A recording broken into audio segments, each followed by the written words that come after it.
तुम्हारा अन्नदाता। पग पग पर है संग तुम्हारे अन्नदाता। लहू किसानों का बन के पसीना सींचता है धरती का सीना। मेहनत का तेरी हक दिलवाने, नई तकनीक नई खोज बताने। पशुधन को गुणवान बनाना, पौध सुरक्षा को सिखलाना, खेती के सब गुर समझाने, भारत का सरताज बनाने। आठों पहर है संग तुम्हारे अन्नदाता अन्नदाता। सुप्रभात। सूरज की पहली किरण और पक्षियों की कलरव ध्वनियों के साथ मैं अमिता सिन्हा आप सभी दर्शकों का अन्नदाता कार्यक्रम में स्वागत करती हूं। चलिए सबसे पहले देखते हैं क्या विशेष है आपके लिए आज के कार्यक्रम में। अरहर की फसल में समन्वित रोग प्रबंधन।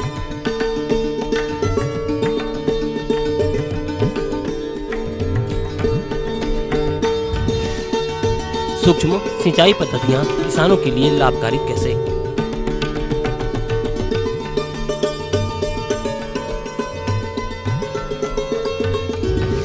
मधुमक्खी पालन को सफल बनाने में विभाजन का महत्व।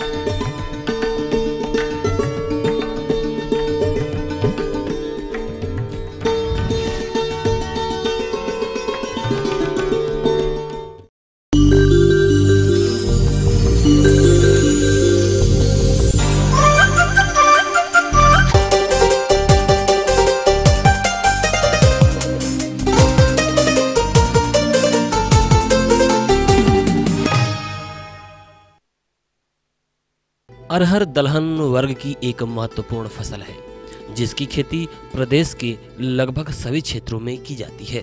हमारे जिन किसान भाइयों ने इसकी बुआई जून व जुलाई माह में तथा सितंबर माह में की होगी, वो फसलें इस समय बढ़वार से लेकर फूल व फली बनने की अवस्थाओं पर होगी। किसान भाइयों, अरहर की फसल बीमारियों के प्रति काफी संवेदनशील होती है। एक बार अगर फसल पर किसी बीमारी का प्रभाव हो गया तो नियंत्रण पाना बहुत ही मुश्किल हो जाता है। इसलिए किसान भाइयों, अरहर की फसल को बीमारियों के प्रभाव से बचाने के लिए समन्वित प्रबंधन के अंतर्गत कौन कौन से महत्वपूर्ण कार्यों को अपनाएंगे, आइए जानते हैं भारतीय दलहन अनुसंधान संस्थान कानपुर के पादप रोग विशेषज्ञ डॉक्टर R.K. मिश्रा से। इस समय जो है अरहर की फसल आप लोगों के खेतों पे खड़ी है और उसमें फूल और फल आने की अवस्था में है। सामान्यतः देखा जाता है कि जब फसल में फूल और फल आने की अवस्था होती है उस समय विभिन्न प्रकार के बीमारियों एवं कीड़ों का प्रकोप भी ज़्यादा होता है। तो अरहर में जो प्रमुख रूप से जो बीमारियां लगती हैं उनमें पहला उकठा रोग है। किसान भाई जानते होंगे उकठा रोग बहुत ही महत्वपूर्ण बीमारी है। इसका जो शुरुआत होता है ये सामान्यतः अक्टूबर के अंत में एवं नवंबर के प्रथम सप्ताह में इसका लक्षण देखा जाता है। इसके लक्षण में पौधों में शुरू से ही जो है नीचे से जब आप देखेंगे तो काली सी धारियां बननी शुरू हो जाती हैं और पौधा धीरे धीरे जो है सूख जाता है और जिससे पूरी पत्तियां जो है झड़ के गिर जाती हैं, जिससे आपकी फूल और फलियां जो हैं सारे नष्ट हो जाते हैं और उपज उसमें नहीं मिल पाता है। इसके बचाव के लिए किसान भाइयों को क्या करना है कि पहला तो जब आप सामान्यतः अरहर की बुआई जो है जून महीने में की जाती है, तो गर्मी के समय में मई और जून में किसान भाई खेतों की जो है 2-3 बार गहरी जुताई करें। गहरी जुताई करने से क्या होता है कि जो मृदा में उपस्थित हानिकारक जो है जीवाणु होते हैं या विषाणु होते हैं वो नष्ट हो जाते हैं और खेतों में थोड़ा सा जो है उनकी उर्वरा शक्ति बढ़ जाती है क्योंकि मिट्टी जो है खुल जाती है। उसके अलावा दूसरी बात, बुआई समय किसान भाई हमेशा उपचारित बीज का ही प्रयोग करें। जो है बीज को जो है बोने से पहले कार्बेंडाजिम नामक कवकनाशी दवा से और ट्राइकोडर्मा नामक जैविक फफूंदनाशक दवा से उपचारित करके ही बिजाई करें और सही अच्छे संस्थानों द्वारा उत्पादित बीजों का ही प्रयोग करें। और दूसरा महत्वपूर्ण रोग है फाइटोप्थोरा अंगमारी। फाइटोप्थोरा अंगमारी रोग भी जो है अरहर का महत्वपूर्ण भी है। इसका प्रकोप जो है अगेती अवस्था में ज़्यादा होता है, अगस्त और सितंबर में जब बरसात ज़्यादा होती है, जब खेतों में ज़्यादा पानी का जमाव हो जाता है, जिससे जो है क्योंकि ये मृदा जनित रोग है, इस समय खेतों में इस समय भी इसका प्रकोप दिखाई दे रहा है। अरहर के जो है पौधों में तने जो है इसके काले हो जाते हैं और बीमारी की उग्र अवस्था में तने में जो है गांठी से बन जाती हैं और जिससे जो है पौधा सूख करके गिर जाता है। इसके नियंत्रण के लिए बीज को शोधित करके प्रयोग करें। दूसरा जो है बिजाई करते समय अरहर को ऊंचे यानी थोड़ा सा ऊंचे खेतों में बिजाई करें जहां पानी का जमाव कम से कम हो सके, जहां जलभराव ना हो सके। इसके अलावा रोग प्रतिरोधी प्रजातियों का चयन करें बुआई के लिए। और बुआई करते समय खेतों में जो है जैविक नियंत्रण नामक ट्राइकोडर्मा नामक जैव नियंत्रण का प्रयोग करें, जिससे जो है मृदा जनित बीमारी का प्रयोग कम हो। किसान भाई, अरहर में लगने वाला एक अन्य रोग है येलो मोज़ेक वायरस, पीला पीत जनित वायरस रोग। इसमें आप लोग देखे होंगे कि पौधों की पत्तियां जो है पीली पड़ जाती हैं, जिससे कि उसमें जो है रोग की उग्र अवस्था में फूल कम लगते हैं और फल भी कम लगते हैं और पौधे का विकास अच्छे से नहीं हो पाता है, पौधे की वृद्धि जो है रुक जाती है, अंततः जो है उत्पादन किसान भाई अच्छा नहीं ले पाते हैं। इसके नियंत्रण के लिए जो है, क्योंकि यह विषाणु जनित रोग है, यह एक कीट द्वारा फैलता है, इसलिए इसके बचाव के लिए फसल में जो है रोग की प्रारंभिक अवस्था में पौधों को उखाड़ के नष्ट करके किसी दूर ज़मीन में गड्ढा बना के उसमें ढक देना चाहिए। दूसरा जो है कीट के नियंत्रण के लिए कीटनाशक रसायनों का प्रयोग करना चाहिए, जैसे कि मोनोकोटोफास, इमिडाक्लोप्रिड। मात्रा जो है 1 ml प्रति लीटर पानी में मिलाकर 2 से 3 बार हर 10 से 15 दिन के अंतराल पे स्प्रे करें, जिससे इस रोग का नियंत्रण होगा और उत्पादन अच्छा मिलेगा।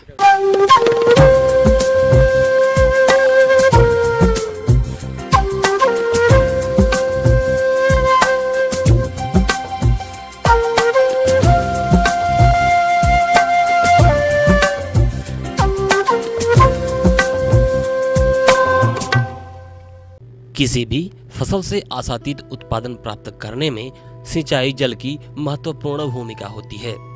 अगर फसल को उचित समय पर सिंचाई जल नहीं मिलता है तो फसल से मिलने वाली उपज पर विपरीत प्रभाव पड़ता है। कुछ क्षेत्रों में तो भूमि का जल स्तर कम हो जाने के कारण नलकूपों में पानी भी नहीं आता है और वर्षा न होने की स्थिति में वहां की फसलें सिंचाई से वंचित रह जाती हैं और वहां उत्पादन के रूप में कुछ भी नहीं प्राप्त होता है। किसान भाइयों, इस प्रकार की समस्याओं के प्रति आपको सजग रहना होगा और सिंचाई की ऐसी पद्धतियों से जुड़ना होगा जिससे कम से कम सिंचाई जल से भरपूर लाभ भी लिया जा सके और आपकी आर्थिक स्थिति भी सुदृढ़ हो सके। आइए मिलते हैं गढ़मीरपुर, जिला हरिद्वार, उत्तराखंड के प्रगतिशील किसान केपी सिंह से, जो आपको सूक्ष्म सिंचाई पद्धति के लाभ पर अपने अनुभवों को बता रहे हैं। मैं एक किसान हूँ। मैंने अपने पॉली हाउसेज भी लगाए हुए हैं। उसके साथ साथ मैं जो मेरी दूसरी फसलें हैं, जैसे गन्ना है, गेहूँ है, धान है, मक्का है, उड़द है, मूंग है, इनकी भी मैं खेती करता हूँ। एक मैं जो सिंचाई के विभिन्न साधन हैं उन जैसे कोई ट्यूबवेल से सिंचाई करता है, कोई नहर के पानी से सिंचाई करता है, तो जो ट्यूबवेल से सिंचाई करते हैं ये जल हमारा अपनी ज़मीन के अंदर से आता है। इस जल की महत्ता को हमें जानना चाहिए और जो हमारी खेती में जितनी सिंचाई की आवश्यकता हो उसी के हिसाब से हम इसका इस्तेमाल करना चाहिए। जब हम इसे खुले से इससे सिंचाई करते हैं तो पानी की उपयोगिता हमारी कम होती है, क्योंकि एक तो हमारा पानी जो वाष्पीकरण होकर लगभग 40 से 60% तो हमारा वाष्पीकरण ही हो जाता है और हमारा जो नेट यूज है पानी का वो बहुत कम हो जाता है। 30 से 40% उसका इस्तेमाल होता है। ये कृषि वैज्ञानिकों ने भी और जो जल वैज्ञानिक है वो भी इस पे अलग अलग समय पर अलग अलग इस तरह की सलाह देते रहते हैं। तो मेरी आपसे सलाह है कि आप इसमें ड्रिप इरिगेशन सिस्टम को इस्तेमाल करें और स्प्रिंकल सिस्टम को इस्तेमाल करें। स्प्रिंकल सिस्टम के लिए आपको फसल के हिसाब से अलग अलग लाइन बिछानी पड़ेगी। जैसे आप रबर ट्यूब जो लें और स्प्रिंकल के स्टैंड वो आपकी लगभग उनकी 20 से 30 फीट की दूरी पर अपनी लाइन जब गेहूं बोएं वो बिछा लें और जब तक उसमें सिंचाई हो तो उसे आप स्प्रिंकल सिस्टम से सिंचाई कर सकते हैं। इस तरह आपके समय की बचत, पैसे की बचत और पानी की बचत, जो पर्यावरण का आज हमारे देश को सबसे ज़्यादा आवश्यकता है, उस पे हमारा एक बहुत योगदान होगा। किसान भाइयों, जो हमारा ड्रिप इरिगेशन सिस्टम है जो मैंने अपने पॉली हाउस के लिए लगाया हुआ है और अपने बाग के लिए लगाया हुआ है, वो ट्यूबवेल से पानी मेरा एक टैंक में आ जाता है। ट्यूबवेल मेरा 4 इंच बोर का है, 4 इंच का मेरा पानी आता है और उसको फिर मैंने एक टैंक में रखा हुआ है। टैंक मेरा 3 मीटर का एक क्यूब है। वहाँ मैंने एक जो प्रेशर वॉल प्रेशर सिस्टम है कि मुझे कितने प्रेशर पे स्प्रिंकल चलाने हैं, कितने प्रेशर पे हम मुझे ड्रिप लगानी है, मैंने एक प्रेशर सिस्टम लगाया हुआ है जो कि लगभग जिसमें 50 से 60 हज़ार रुपये का खर्च आता है उस सिस्टम ऑपरेट करने के लिए। उसके बाद आपको जो ड्रिप इरिगेशन के जो रबर के पाइप है वो बहुत ज़्यादा महंगी नहीं होती है, वो भी लगा सकते हैं। और जहां आपको पानी की अगर आप ड्रिप इरिगेशन नहीं लगा सकते हैं तो जो स्प्रिंकल के लिए आप जो लगभग 6 इंच का पाइप पहले लगाएं, उसके पीवीसी पाइप लगाएं, उसके बाद उसे रिड्यूसर से 4 इंच के पाइप से लगाएं, उसके बाद उसको 2 इंच के पाइप से लगाएं और आप लगभग अगर उसे दोनों तरह से ज़मीन के ऊपर भी और ज़मीन के नीचे भी लगा सकते हैं। अगर आपको ट्रैक्टर और ऐसी जगह लगाएं जहां कि आपका ट्रैक्टर बार बार उनके ऊपर ना चढ़े। और मैंने जो अपने पॉली हाउस के लिए लगाया हुआ है, लगभग मैंने 2 फीट नीचे अपना पाइप लगाया हुआ है। 4 इंच का मेरा पाइप है और मुझे ये लगभग 2.5 से 3 किलो पर सेंटीमीटर स्क्वायर के प्रेशर पे मुझे पानी मिलता है। मैंने स्प्रिंकल भी लगाए हुए हैं, टेम्परेचर कंट्रोल करने के लिए फोगर भी लगाए हुए हैं और सिंचाई के लिए ड्रिप सिस्टम भी लगाया हुआ है। किसान भाइयों, जो ड्रिप इरिगेशन के लिए जैसे मैंने ट्यूबवेल से टैंक में मेरा पानी आया, टैंक से मैंने पहले 3 इंच का पाइप आया, फिर मैंने कंट्रोल वॉल लगाई। ये कंट्रोल वॉल आप देख रहे हैं, ये कंट्रोल वॉल है। यहाँ मैंने फिर 2.5 इंच का पाइप लगाया और 2.5 इंच के पाइप से मैंने अंदर अपने पॉली हाउस में डिस्ट्रीब्यूट किया। फिर हर एक बेड पे मैंने रबर के पाइप हैं वो लगाए, जिनमें लगभग 9 इंच से 12 इंच के डिस्टेंस पे एक छोटा छोटा महीन होल होता है और उसमें मैं सिर्फ आधे घंटे में लगभग आधा एकड़ में मेरी सिंचाई पूरी हो जाती है, जिसमें पानी सिर्फ ट्यूबवेल का जो लगभग 15 मिनट में जितना मेरा ट्यूबवेल पानी देता है, मेरे आधे एकड़ में उतने पानी से सिंचाई हो जाती है। और मेरा लगभग 1 हेक्टेयर का आम का बाग है, उसके लिए मैंने मेन 4 इंच की लाइन डाली हुई है और 4 इंच के बाद मैंने 2-2 इंच की लाइन डाली हुई है। वो 2 इंच की लाइन हर एक पौधे के हर एक पेड़ के नीचे से गई हुई है। वहाँ मैं अपना उसकी खोल देता हूँ ढक्कन और उस ढक्कन से हर एक 1 से 2 मिनट में एक आम के पेड़ में पानी आ जाता है और मेरे एक हेक्टेयर में लगभग डेढ़ घंटे में मेरे पूरे 1 हेक्टेयर के बाग की सिंचाई हो जाती है। तो जो 1 हेक्टेयर बाग के सिस्टम को लगाने के लिए लगभग 1 से 1.5 लाख रुपए का खर्च आता है और इसमें लगभग 30% की सब्सिडी मिलती है, उत्तराखंड सरकार से मिलती थी। कार्यक्रम में लेंगे एक छोटा सा कॉमर्शियल ब्रेक, जल्द लौटेंगे कुछ और जानकारियों के साथ।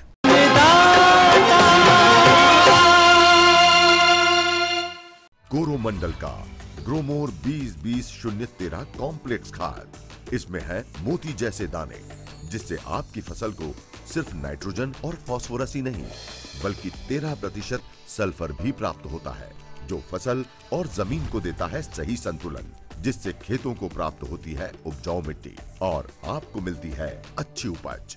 50 सालों से भी अधिक विश्वास के साथ सभी फसलों के लिए उपयोगी। स्वयं एग्रो पेश करते हैं विदेशी तकनीक से बना special steel temper blade, Bharat का एकमात्र डीजल और समय की बचत करने वाला स्वयं रोटावेटर। कोरोमंडल का ग्रोमोर 20-20-013 कॉम्प्लेक्स खाद। इसमें है मोती जैसे दाने, जिससे आपकी फसल को सिर्फ नाइट्रोजन और फास्फोरस ही नहीं बल्कि 13% सल्फर भी प्राप्त होता है, जो फसल और जमीन को देता है सही संतुलन, जिससे खेतों को प्राप्त होती है उपजाऊ मिट्टी और आपको मिलती है अच्छी उपज। 50 सालों से भी अधिक विश्वास के साथ सभी फसलों के लिए उपयोगी। रात 9 बजे सबकी नजर टिकी होती है न्यूज एट 9 PM पर, दिन भर की खबरों का अपडेट।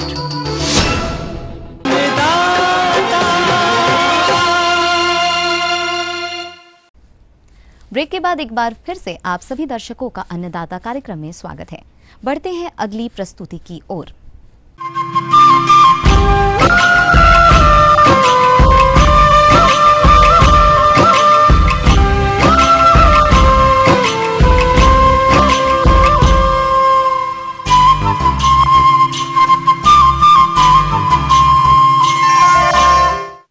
मधुपालन व्यवसाय आज किसी परिचय का मोहताज नहीं है और मधुपालक इस व्यवसाय को अपनाकर अच्छी आमदनी अर्जित कर रहे हैं।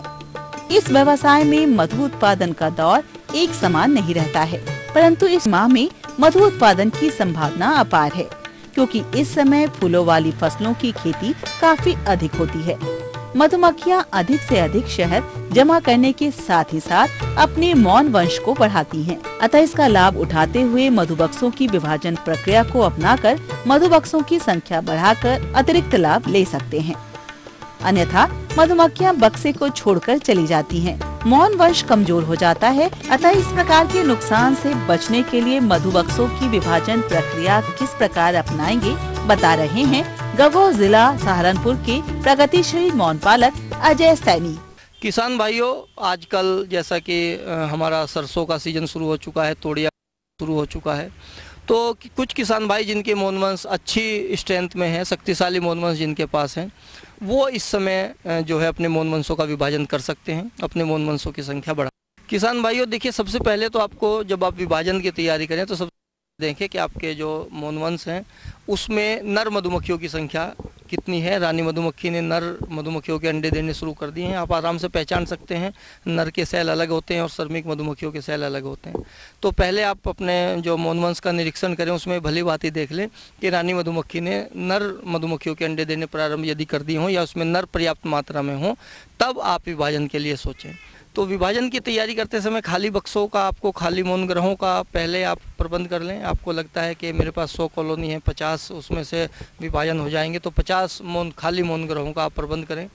अच्छे मौन ग्रह आप लें, सूखी लकड़ी का और तुन का बना हुआ या केल का बना हुआ मौन ग्रह आप लें, और उसमें जो है 2 तरीके से आप विभाजन कर सकते हैं। यदि आपके पास सुपर की कॉलोनी है, सुपर लगे हैं, तो आप सुपर की कॉलोनी से 18, 16 या 20 फ्रेम में आपके मौन वंश हैं, तो आप उसको आधा आधा डिवाइड कर सकते हैं। आप भी डिवाइड कर सकते हैं, 8-8 फ्रेम भी डिवाइड कर सकते हैं। और यदि आपके पास 10-10 फ्रेम के मौन वंश हैं और शक्तिशाली मौन वंश हो गए हैं, सुपर अभी आप लगाना नहीं चाह रहे हैं, तो उसमें आप 2-2 फ्रेम प्रति मौन वंश लेकर के मिश्रित विभाजन भी कर सकते हैं। विभाजन के लिए हमें सबसे पहले ताज़ा अंडा चाहिए होता है, अंडे लार्वा के फ्रेम चाहिएंगे, शहद का फ्रेम चाहिएगा, पोलन का फ्रेम चाहिएगा।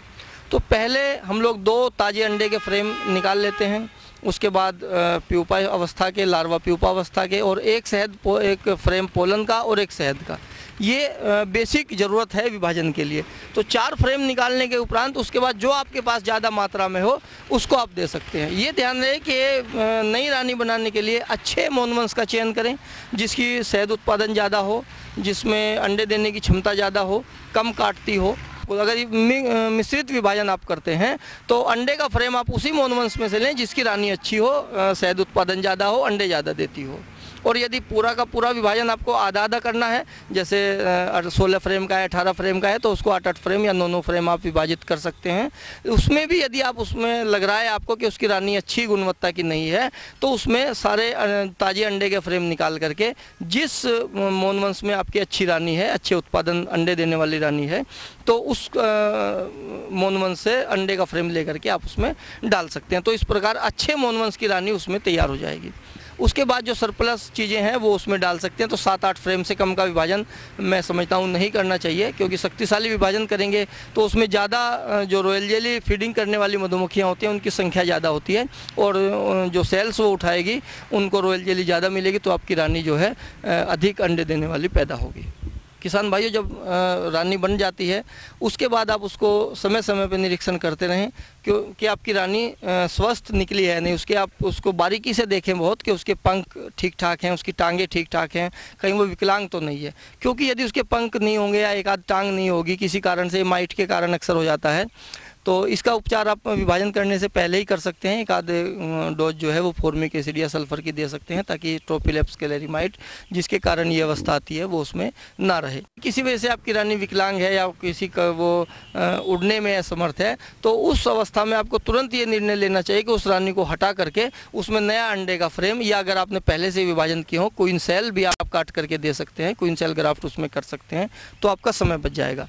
और यदि रानी सेल आपके पास नहीं है तो उस अवस्था में आप नया अंडे का फ्रेम 1 दिन का उसको दे दें, ताकि वो नई रानी बनाने की प्रक्रिया प्रारंभ करें। इसमें सावधानी बरतने की बात यह है कि आपको एक तो अगर आपने मिक्स विभाजन किया है तो आपको वहाँ से 3 किलोमीटर की ज़्यादा दूरी पर वो बक्से ले जा करके रखने पड़ेंगे। और यदि वहीं का वहीं किया है, एपियरी में किया है, आधा आधा किया है, तो उसको आप वहीं रख सकते हैं, लेकिन 3 दिन तक उसको लगातार आपको वॉच करना पड़ेगा, देखना पड़ेगा कि बाहर से जो आने वाली मधुमक्खियाँ हैं दोनों जो मोनवंश हैं उसमें बराबर जा रही है कि नहीं चाहिए, और जो मदर कॉलोनी है उसमें भी जो है बराबर मात्रा में मधुमक्खियाँ जानी चाहिए। उसके बाद जब आपकी रानी बन जाती है, गर्भ धारण कर आती है, इस एरिया में ये भी आपको देखना पड़ेगा कि बाहर कहीं चिड़िया बीटर, ग्रीन बीटर तो नहीं है। यदि ग्रीन बीटर है तो वहाँ से आपको जो नए आप विभाजन किए हैं, क्योंकि वो जब रानी बाहर जाती है तो चिड़िया उसको पकड़ लेती है और वापस नहीं आ पाती, तो आपका जो मेटिंग परसेंटेज है वो कम हो जाएगा। तो ऐसी अवस्था से बचने के लिए उन क्षेत्रों में आप रखें जहाँ पर ग्रीन बीटर ना हो। यहाँ पर रुकेंगे एक और कमर्शियल ब्रेक के लिए। आगे का रोचक अंश कर रहा है आपका इंतजार, बने रहिए मेरे साथ।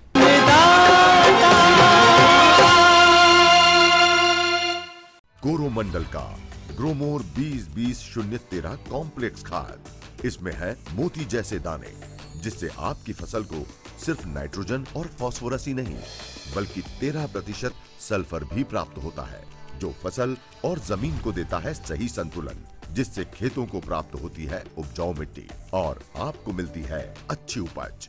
50 सालों से भी अधिक विश्वास के साथ सभी फसलों के लिए उपयोगी। आवारा हूँ या गर्दिश में हूँ, आसमान का तारा हूँ। ये रातें, ये मौसम, नदी का किनारा, ये चंचल हवा। कहा दो दिलों ने कि मिलकर कभी हम न होंगे जुदा। भूले बिसरे गीत ईटीवी के सभी हिंदी चैनलों पर।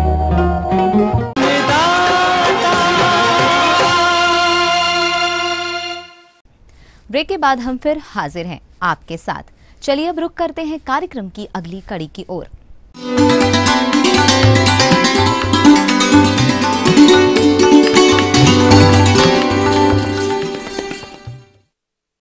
अन्नदाता हेल्पलाइन निशुल्क फोन संपर्क सेवा के माध्यम से पूछे गए प्रश्नों में से चयनित प्रश्न और उसका जवाब इस प्रकार है।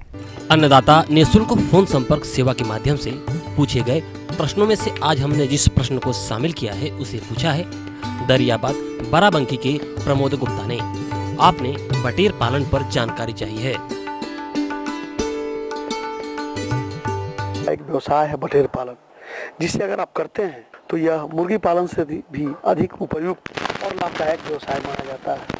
आप चाहें तो अगर आप छोटे आदमी हैं या सीमांत किसान हैं, आपके पास ज़मीन अगर नहीं है, तो इसे आप छोटे जगह में, कम जोखिम में, कम समय में आप इसे करके अधिक आमदनी प्राप्त कर सकते हैं। लेकिन बटेर आप चाहिए तो अपने छत पर भी 500 या 1000 वर्ग फीट के स्थान में आप बखूबी खोल सकते हैं, उसके फार्म को और चला सकते हैं। 1000 वर्ग फीट के स्थान में अगर केज सिस्टम में बटेर रखते हैं तो 3 मंजिला या 4 मंजिला बटेर का फार्म बना के 2-2 फीट के इंटरवल पे आप उसे रख सकते हैं और अधिक आमदनी प्राप्त कर सकते हैं। जहाँ तक नस्ल के चुनाव की बात है तो जापानी स्क्वेल अपने यहाँ के लिए उपयुक्त पाई जाती है। यह बिहार, झारखंड या अन्य राज्यों में, उत्तर प्रदेश के इलाकों के लिए उपयुक्त पाई जाती है। बटेर का औसतन शारीरिक वजन 150 से 220 ग्राम तक हुआ करता है। तो इसे अगर पालेंगे तो ये जल्द ही बाजार में बिक जाता है और ये बिकने के लिए 4 से 5 सप्ताह में तैयार हो जाते हैं बटेर। इनमें किसी प्रकार की कोई भी दवा की आवश्यकता नहीं पड़ती है। ये भोजन और पानी भी काफी कम लेते हैं। चूजे एवं वयस्क बटेरों का संतुलित आहार निम्न फीड फार्मूले के अनुसार तैयार किया जा सकता है, जो इस प्रकार है।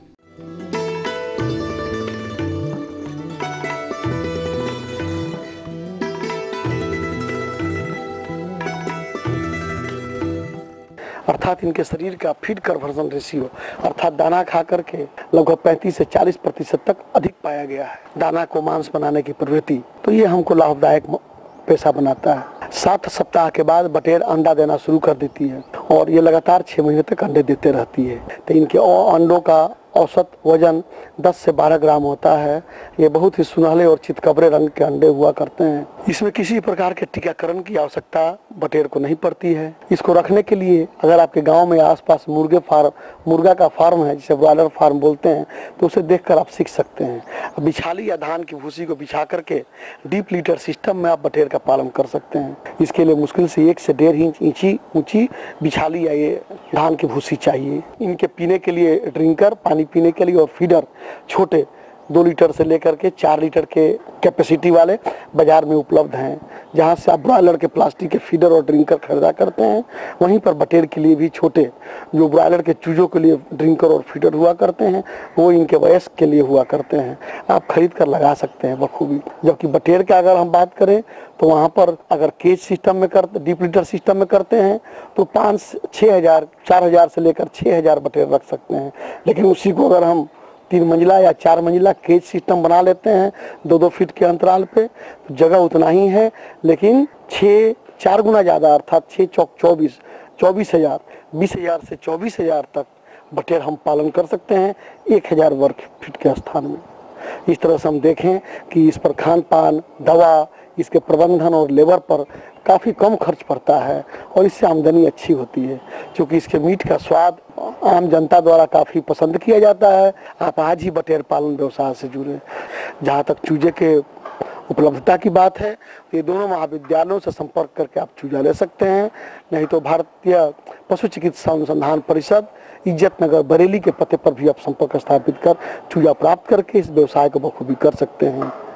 शुरू कीजिए, ये व्यवसाय आपको एक सफलता की उच्चतम शिखर तक ले जाने में कारगर साबित होगा। हम ये उम्मीद करते हैं कि आज का कार्यक्रम आप सभी दर्शकों के लिए उपयोगी रहा होगा। किसान भाइयों, अन्नदाता आपकी सेवा के लिए संकल्परत है। कृषि संबंधित समस्या एवं सुझावों के लिए आप हमें इस पते पर संपर्क कर सकते हैं। प्रोड्यूसर अन्नदाता ETV Uttar Pradesh, Uttarakhand, Ramoji film city, Hyderabad 501512। साथ ही आप हमें ईमेल भी कर सकते हैं। हमारा ईमेल है annadata.up@etv.co.in। इसके अतिरिक्त आप हमें निःशुल्क हेल्पलाइन नंबर 1800425408 पर शाम 5 से 6 बजे के बीच संपर्क कर सकते हैं। आज के कार्यक्रम में फिलहाल इतना ही। कल फिर इसी समय आपसे मुलाकात होगी कृषि संबंधित कुछ और जानकारियों के साथ। तब तक के लिए पूरी अन्नदाता टीम को इजाजत दीजिए। नमस्कार।